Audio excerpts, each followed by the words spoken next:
Sometimes let go. Hi friends, welcome back to Suma natural food.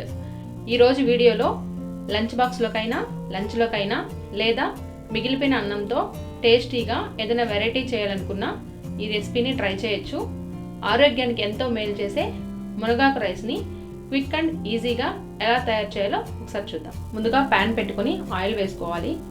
Oil heat అయిన తర్వాత 1/2 tea spoon ఆవాలు, 1/2 tea spoon జీలకర్ర, 1 spoon పచ్చిశనగపప్పు, 1 spoon వేరుశనగపప్పు వేసుకొని కొంచెం వేగిన తర్వాత పచ్చిమిర్చి, ఎండుమిర్చి, ఆనియన్స్ వేసుకొని దోరగా వేయించుకోవాలి.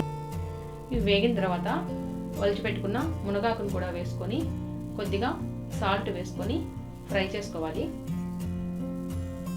మునగాకు మగ్గిన తర్వాత చిటికెడు పసుపు, 1/2 టీ స్పూన్ కారం, 1/2 టీ స్పూన్ ధనియాల పొడి వేసుకొని ఫ్రై చేసుకోవాలి.